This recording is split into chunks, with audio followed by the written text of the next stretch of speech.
In the previous video, we explored how we can use classes using mouse module. In this video, we will explore the basics of mouse module attributes. Note that later we will explore more advanced concepts of attributes, but let's start by looking at how we can create an attribute and the most used attribute definitions. Let's go back to our human class, and what we want to do, we want to introduce a new attribute. And in order to introduce an attribute, we use this keyword called has, followed by attribute name, which I'm going to set to age, fat arrow notation, opening and closing parentheses. Now in those parentheses, we have a bunch of keywords that are available to us to define how the attribute should behave. For example, the most simplest definition is the keyword is. Now this keyword can hold three values: RO for read only, RW for read write, and bear. The most common ones that we usually use is read only or read and write. Let's see how these attributes behave. So if I use read only and I save my human class, I go back to the test script, and to pass a value for attribute, we just do opening and closing parentheses after calling new, and I'm going to say age equals 20. Save that, and what we can do here, we can now call that age attribute to print the value. I'm going to go to the terminal, and I'm going to see value of 20 printed out from our age attribute. Now, as I said before, if you set your attribute to read only, as the name already implies, you can't really change it. So let's see what happens if we try to set a new value for the age attribute. So I'm going to say human, arrow notation, age, and let's change that to 22.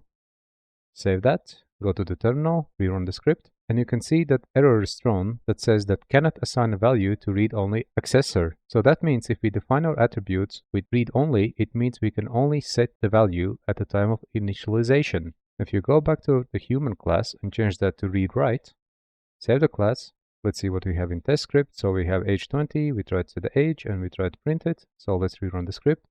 You're going to see that we're now getting 22. So since we set our attribute to read and write, that means we can override the value even after we have instantiated a new instance of a class. Now let's see another keyword that we can use in attribute definition, which is called isa. And what isa helps us to do gives us ability to set a type constraint on our attribute. For example, since I have introduced an age attribute, that means that most likely the most appropriate value for age is a positive integer. We already have a couple of standard types that you can use that are available on the mouse package. So for integer, in this case, what you can use is int. Now if we save this, rerun our script, we shouldn't see any changes.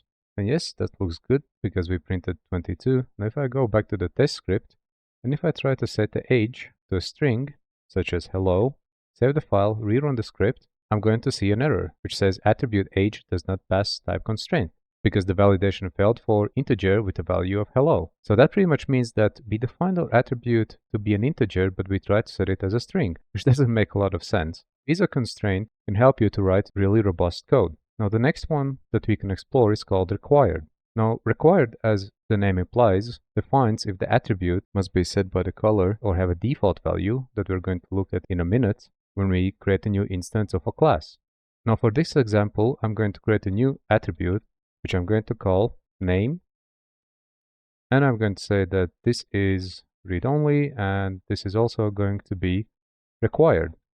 And if I save that, rerun our script, let's change our age back to 20 as before, because this is the first validation that fails. Save that, rerun the script. Now it's going to say that attribute name is required. As the error implies, what we should do now, we should also set a name attribute whenever we are instantiating a new instance of our class.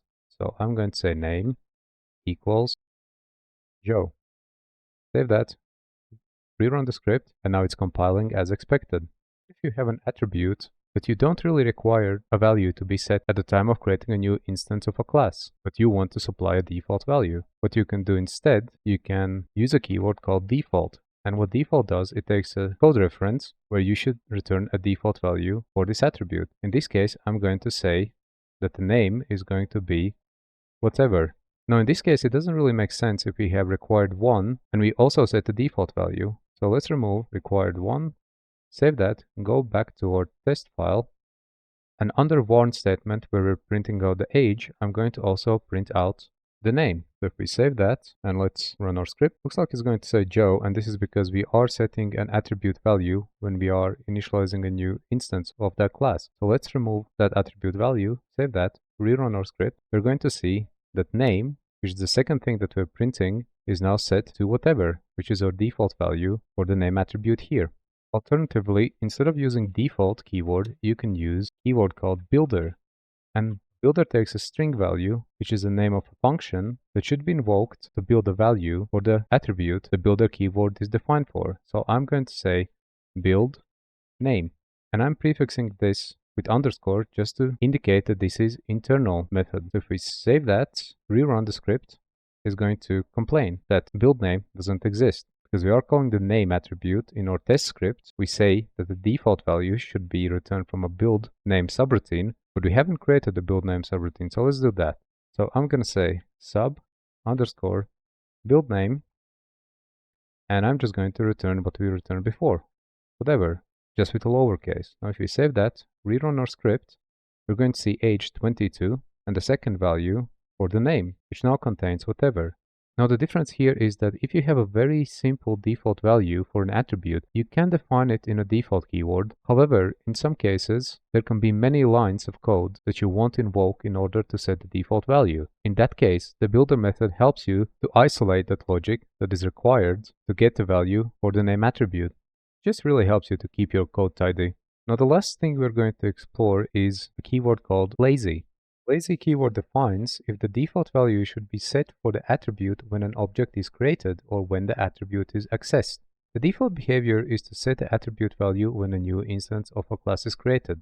So let's see that in action. If we go back to our test script and let's comment out everything that we're printing out, save that, go back to our human class, and I'm going to change the build name to warn the name is being set, exclamation mark. If I save this, go to the terminal and rerun the script, I'm going to see that the name is being set. So we know that when we created a new instance of a human class, that the attribute for the name was set at the time when the instance is being created. Now, what if we don't want to do that? For example, there can be cases when the attribute might not be needed in the code logic and you only want to set value for that attribute when it's needed. So let's use that lazy keyword. So I'm going to say lazy equals to 1. If we rerun our script, we're not going to see anything printed to the console. If we go back to this script and I am going to print out the name of the human, rerun the script, we're going to see the name is being set. Now don't worry about the line below. This is what we're just printing out from the name, and that's what's being returned here through the warn function. Now that's it for this lecture. We explored how we can create attributes, and we also looked at the most commonly used definitions. As I said before, in the next lectures, we're going to look at more keywords you can use to enrich your attributes even further. I hope you found this video useful, and I'll see you at the next one.